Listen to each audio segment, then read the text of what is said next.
The morning Marabella Thornwell walked into the land registry office in Caldwell Creek, she wasn't crying. That was the first thing people noticed. A woman in her situation. Father 3 weeks in the ground, a ranch with a lien attached to it, and a deadline from the county that nobody seemed willing to extend. Most women would have been red-eyed and trembling at the clerk's window. Marabella stood straight. She asked her questions in a clear voice, and when the clerk told her what she already suspected, she thanked him, turned around, and walked back out into the dust and the heat without a single word more. It was only when she reached the edge of the boardwalk, where nobody was watching, that she let herself stop and breathe. The law was simple, and it was cruel. At her father's ranch, 112 acres of dry but workable land southwest of town could not pass to an unmarried woman without a male co-signatory on the deed transfer. Her father had never mentioned this. Maybe he hadn't known. Maybe he had known and believed he had more time. Either way, Marabella had 30 days to produce a husband's signature, or the county would auction the land to recover the outstanding debt her father had quietly accumulated over his last 2 years of failing health. 30 days. She stood there on the edge of that boardwalk and counted the men she knew in Caldwell Creek. The list was short, and every name on it was wrong. Enoch Windermere had been in Caldwell Creek for 14 months, and in that time had managed to become both well-known and deeply private, which was a difficult thing to be in a town that size.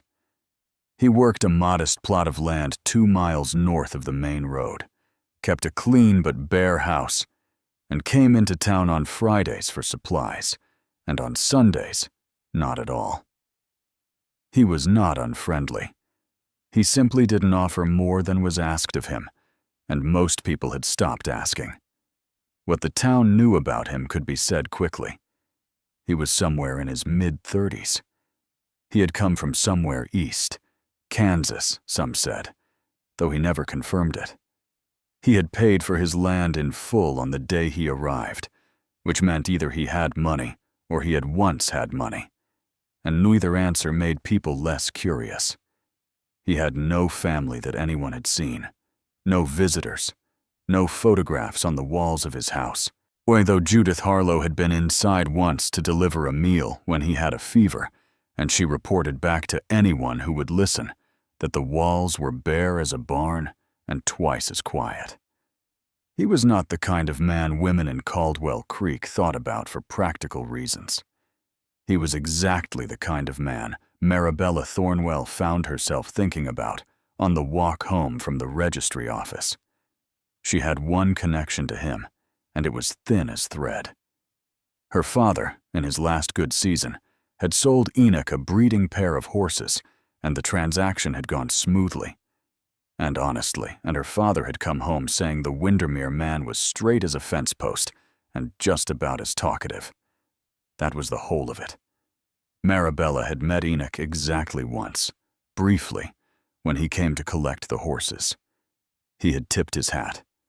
She had nodded, and neither had spoken beyond necessity. And yet, there was something her father had said that she kept returning to, turning it over like a stone in her palm. He said Enoch Windermere looked like a man who understood obligation, not duty in the hollow way some men performed it, the chest-puffing, the loud promises, the favors done in front of witnesses. He meant something quieter than that, the kind of man who, if he gave his word, gave it once and held it without reminder. Marabella needed exactly that kind of man. She needed him to give his word, sign his name, and ask nothing of her that she wasn't prepared to give. She spent 2 days talking herself out of it. Then she put on her good gray dress, pinned her hair back, and rode into Caldwell Creek on a Wednesday morning when she knew from habit that Enoch Windermere sometimes came in for lumber. She found him outside Calloway's hardware store, loading planks into his wagon bed alone. He saw her coming and straightened up, not with wariness, more with the careful attention of a man who had learned to read approaching situations before they arrived. "Miss Thornwell," he said. He remembered her name. She hadn't expected that. "Mr. Windermere." She stopped at a reasonable distance, close enough to speak without raising her voice, far enough that nobody passing could make anything of it. "I wonder if I could have a few minutes of your time." He didn't say yes right away. He looked at her, not in a rude way, but with the kind of steadiness that made her want to either stand taller or leave entirely. And then he set down the plank he was holding and dusted his hands on his trousers. "I've got a few minutes," he said. She had rehearsed this. She had stood in her kitchen the night before and said the words out loud to the empty room until they came without trembling. But standing in front of him now, in the actual morning light, with actual dust in the air and the actual sound of Caldwell Creek moving around them, the rehearsed version felt thin. She said it plainly instead. She told him about the deed, about the law, about the 30 days. She told him she wasn't asking for anything beyond his name on a document and his willingness to present himself as her husband to the county clerk.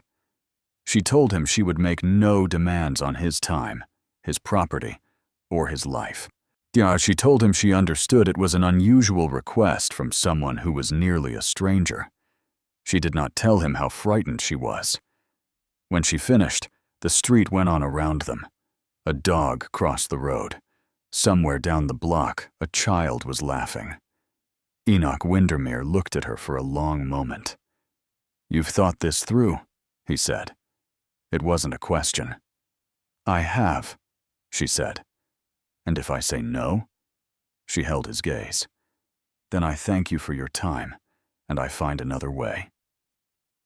Something moved across his face then.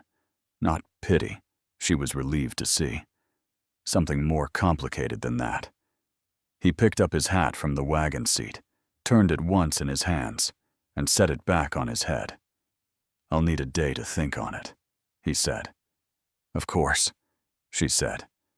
She rode home telling herself that a day meant no, but that a man who was going to say yes would have said something warmer. She unsaddled her horse, fed the chickens, and stood at the kitchen window, watching the light change over her father's land, her land, if she could hold it, and she made herself start thinking about the other names on her list. She was still at the window when she heard a horse on the road. It was barely past 4 in the afternoon. Enoch Windermere dismounted at her gate, held his hat in both hands, and looked up at her through the window glass with an expression she couldn't quite read. She went to the door and opened it before he knocked. "I've thought on it," he said. Her heart did something she didn't give it permission to do. "And?" she said. He looked at the ground once, then back at her. "I'll sign your papers, Miss Thornwell." A pause. But I think we ought to talk about how this is going to work, properly, before anything is official." She stepped back from the doorway. "Come in then," she said. And Enoch Windermere, for the first time in 14 months in Caldwell Creek, crossed the threshold of someone else's home. Neither of them had any idea what they were beginning. The conversation lasted 2 hours. Marabella had expected negotiations. Terms. The kind of careful back and forth that happened between people who didn't trust each other, but needed something from each other anyway. She had prepared herself for that. She had even written a few points down on a folded piece of paper in her apron pocket, just in case she needed to reference them. She never took the paper out. What happened instead was quieter and stranger than negotiation. Enoch sat at her kitchen table with a cup of coffee she poured without asking, and he talked to her like a man who had been thinking seriously about something and wanted to say it correctly. He wasn't performing honesty. He was just being honest, which was different, and she noticed the difference immediately. He told her his conditions were simple, and if they were going to do this, they were going to do it properly. Not a signature on a paper and a polite distance maintained. That would invite questions, and questions were the one thing neither of them could afford. The county clerk was one thing. The town was another. People in Caldwell Creek watched. They remembered. If this arrangement unraveled publicly, it would damage her reputation far beyond what a lost ranch ever could. "So we live as neighbors who happen to be married," she said. "We live as people who chose each other," he said. "At least in front of anyone who's watching." She turned her coffee cup slowly on the table. "And when it's just us?" "When it's just us," he said. "We figure it out as we go." It wasn't romantic. It wasn't meant to be. But there was something in the plainness of it that settled her nerves more than any grand promise could have. They shook hands across the kitchen table like two people closing a business deal. His hand was warm and rough, and he let go quickly. The wedding happened 9 days later. It was not the kind of wedding Caldwell Creek was accustomed to talking about for months afterward. There were no flowers ordered from the city, no new dress, no celebration supper at the hotel. Marabella wore her mother's ivory blouse with a dark skirt she had pressed the night before, and Enoch wore a clean shirt and his good boots. And they stood in front of Judge Alderman on a Thursday morning with two witnesses, Marabella's neighbor, Cora Finch, who was 70 years old, and asked no unnecessary questions, and a man named Dobb Pearson, who worked at the livery and owed Enoch a favor. Judge Alderman read the words. They said the words back. Enoch slid a plain band onto her finger. Where he had gotten it, she didn't ask, and she felt the unfamiliar weight of it and looked down at her own hand as if it belonged to someone else. Outside the courthouse, Cora Finch hugged her and whispered that she hoped she knew what she was doing. Marabella said she did. She wasn't entirely sure that was true. The first week was the strangest. Enoch moved into the ranch house because it made practical sense, and because his own small house north of town could be let to generate a little income, which they both agreed was reasonable. Yet he took the room at the end of the hall that had been used for storage since her father's decline, and he cleared it out himself without being asked, moving boxes quietly on a Saturday afternoon, while Marabella worked in the kitchen and tried not to feel like a stranger in her own home. He was tidy. That was the first thing she learned about him. Not in a rigid, uncomfortable way, more in the manner of a man who had lived alone long enough that he had developed habits to keep himself organized, and those habits had simply become part of him. His boots were always by the door. His tools were always returned to their place. He never left a dish unwashed. She found this both reassuring and slightly unnerving. The second thing she learned was that he woke before dawn. She didn't know this until the third morning, that when she came downstairs earlier than usual and found the coffee already made and Enoch gone, the back door left slightly open, and the sound of him working in the barn carrying across the quiet yard in the gray pre-dawn light. She stood at the kitchen window with her cup and watched the barn and felt something she couldn't immediately name. It took her until breakfast to identify it. She felt less alone than she had in 2 years. That realization sat uncomfortably with her for the rest of the day. The town noticed, of course. In Caldwell Creek, there was a particular rhythm to how news traveled, and a sudden marriage between a recently widowed, recently orphaned, young woman and the quiet, solitary man who lived north of the road was going to move through that rhythm like a stone, through still water.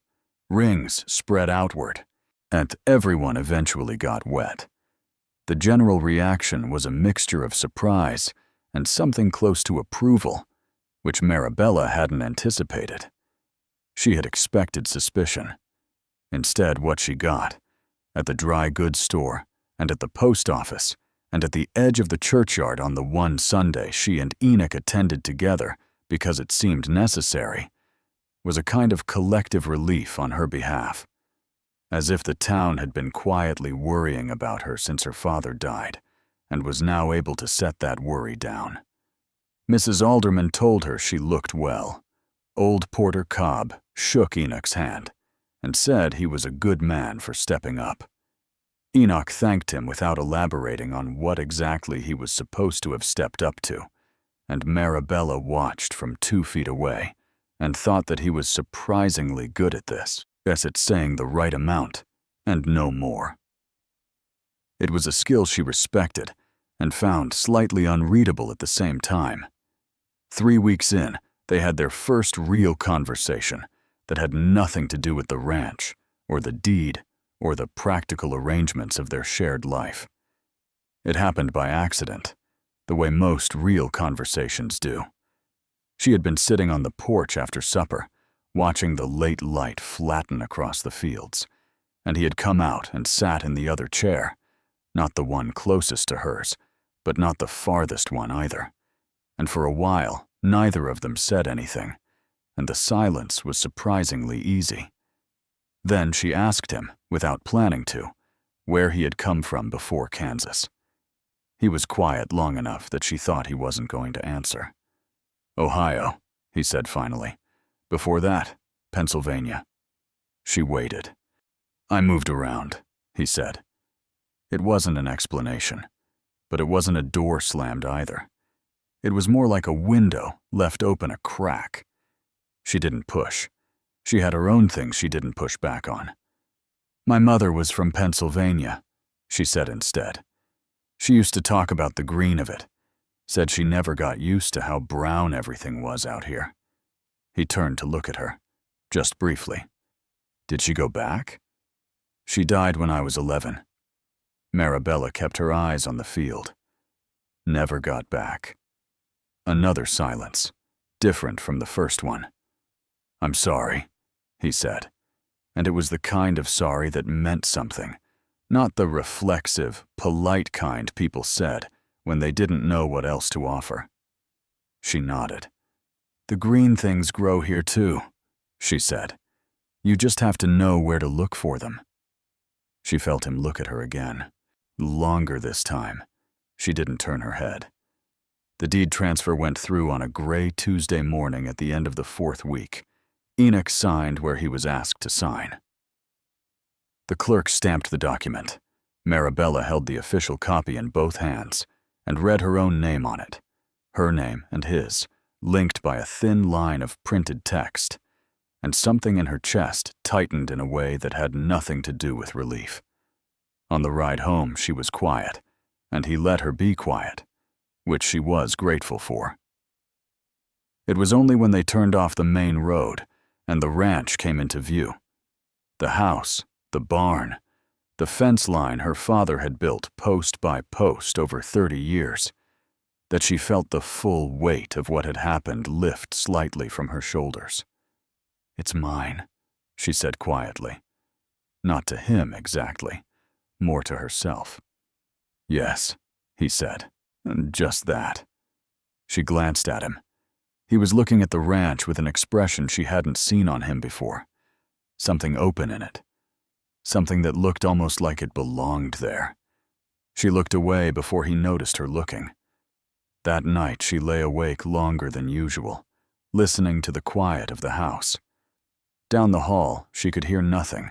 Enoch slept as silently as he lived, and yet the house felt different than it had in the months after her father died. Fuller, somehow. Warmer in a way that had nothing to do with the season. She told herself it was simply the relief of the deed being settled. She told herself that several times before she finally fell asleep. It was on a Sunday, 6 weeks after the wedding, that everything shifted, quietly, without announcement, the way the most important things always seemed to. That she had been mending a fence post on the east side of the property, a job she had started alone because Enoch had ridden into town for supplies, and she didn't like waiting on things that needed doing.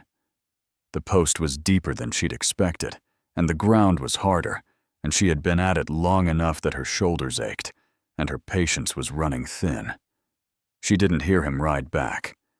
She only knew he had returned when the post she had been struggling with suddenly held firm, and she looked up to find Enoch beside her, both hands on the wood, steadying it without a word, while she drove the last of the fill-in around the base. She straightened up, pushed her hair back from her face. "I had it," she said. "I know," he said. He wasn't smiling exactly, but something around his eyes was. Well, she looked at him for a moment longer than was strictly necessary. Then she handed him the tamping bar and went to get the water jug from the shade of the fence post, and neither of them mentioned it again. And yet something had changed, and they both knew it, and neither of them said a word about that either. Some things in Caldwell Creek moved slowly. The most important ones always did. Summer came to Caldwell Creek the way it always did, without asking and without apology. The heat settled over the ranch like a second sky, pressing down on the fields and the roof and the dry creek bed at the southern edge of the property that Marabella's father had always meant to clear and never got around to. The mornings were the only bearable hours, and so the work shifted naturally to them. Up before full light, moving through the yard and the barn and the fields, while the air still held something of the night in it. And then the long, slow afternoons, where even the horses stood still in the shade and waited for the heat to decide it was finished. It was in this rhythm that Marabella began to understand who Enoch Windermere actually was. Not the version the town had assembled from fragments and guesswork. Not the careful or minimal version he presented to anyone watching. The real version. The one that only appeared in the unremarkable hours of a shared day. He talked to the horses, not in a sentimental way, more in the manner of a man who simply saw no reason not to. Short, practical observations, delivered in a low voice, while he brushed them down or checked their feet.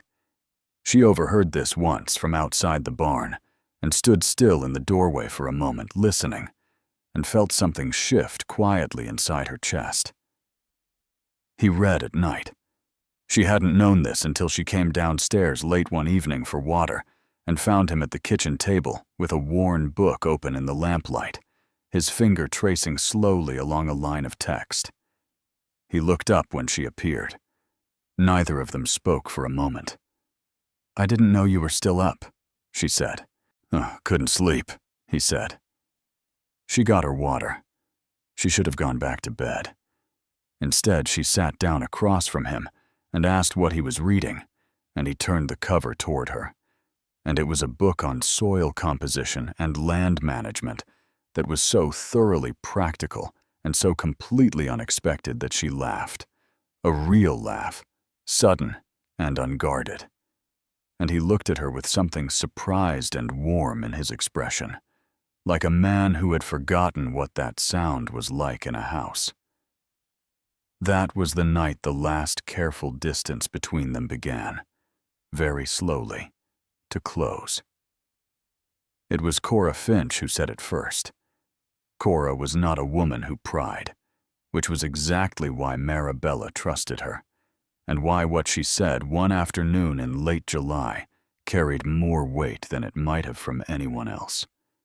They were shelling beans on Cora's porch, or working through the task in the comfortable silence of two women who had known each other long enough to not need to fill every moment, when Cora said without looking up from her work, "That man looks at you, you know." Marabella kept her hands moving.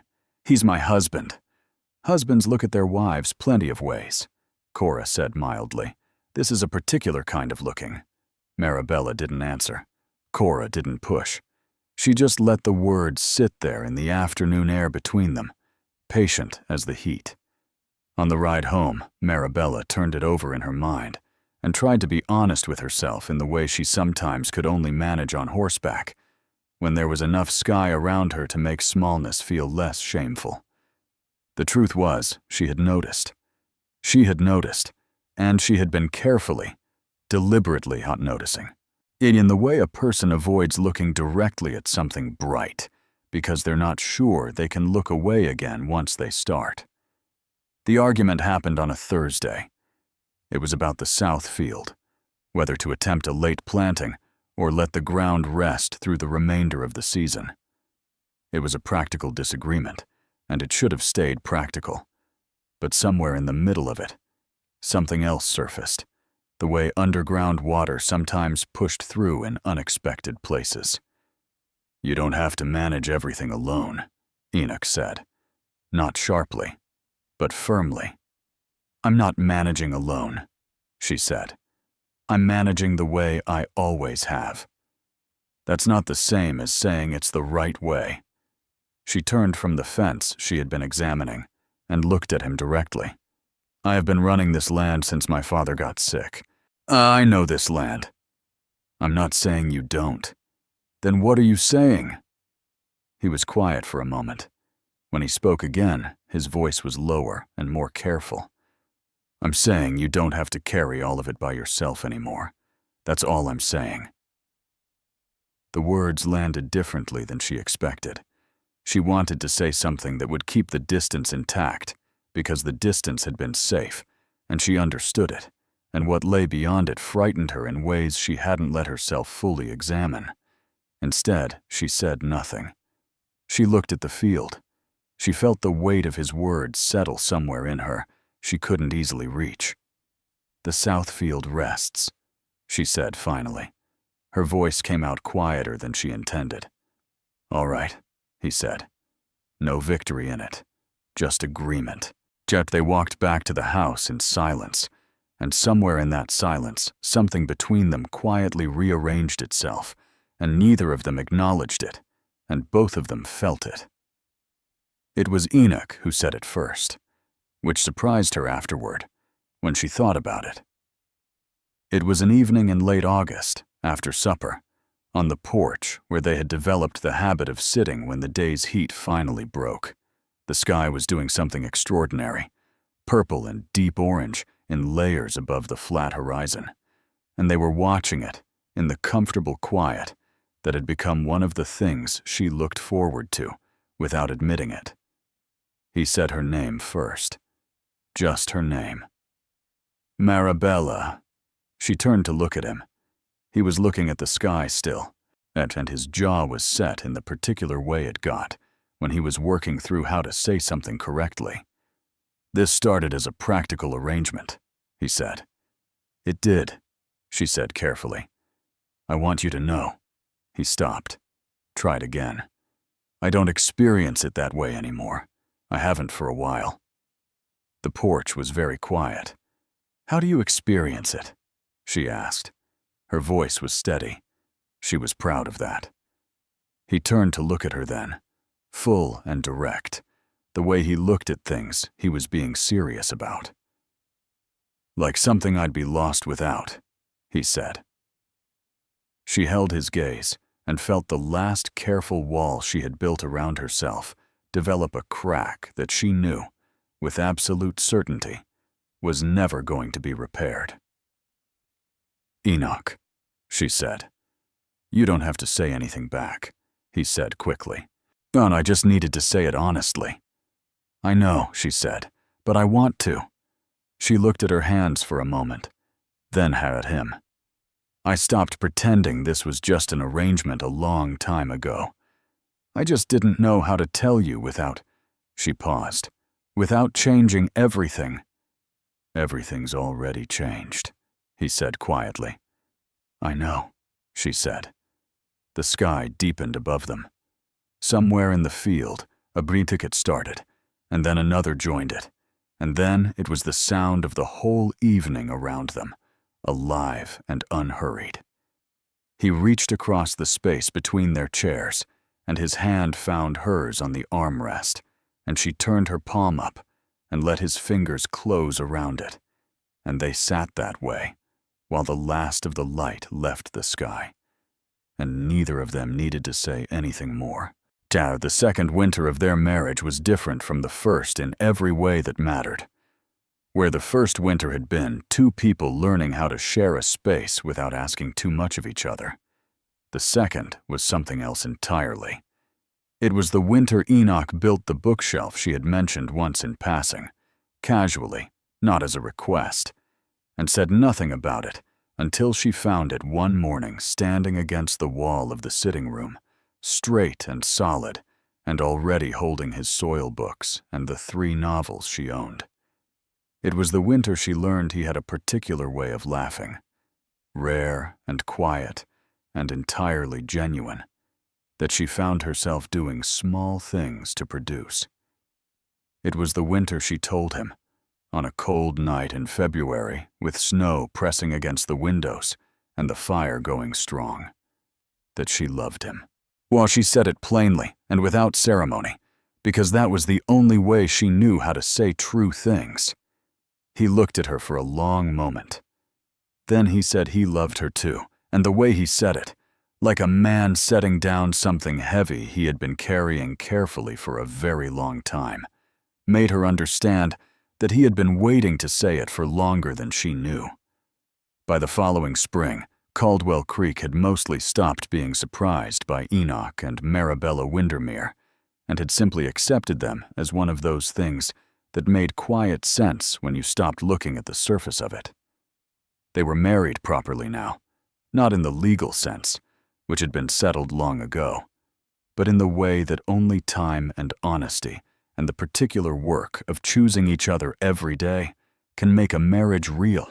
On a warm April morning, Marabella stood at the kitchen window with a cup of coffee and watched Enoch cross the yard toward the barn, and she thought about the woman who had walked into the land registry office 14 months ago with straight posture and a terrified heart, and a plan that had seemed, at the time, like the only practical option available to her. She thought about how wrong she had been about what practical meant. She was still at the window when Enoch glanced back at the house, the way he sometimes did, as if checking that it was still there, and saw her through the glass and raised one hand in a small, unhurried wave. She raised hers back. From the small bedroom down the hall came the soft, waking sounds of their daughter. 4 months old, and already, Enoch said with a certainty that made Marabella smile every time, but the most opinionated person on the property. She set down her cup and went to get her. Outside, the fields were green. She had told him once that you just had to know where to look for the green things. He had found them. She thought perhaps she had too. And so, dear friends, somewhere out there, someone is hearing the end of this story for the first time. From the prairies of America to the streets of London, from the warm evenings of Pakistan to the quiet villages of Africa, this story has traveled somewhere tonight to find you. Wherever in this world you are watching from, I would genuinely love to know. Drop your city, your country, your corner of the earth in the comments below. Tell me where Enoch and Marabella's story has reached. And if something in this story moved you, or if there is something you feel I could do better, a different kind of story, a different pace, a detail you wished had been longer, please tell me that, too. Every suggestion you leave helps the next story become something more. If slow burn stories of real people in hard times are what you come here for, there are more waiting for you.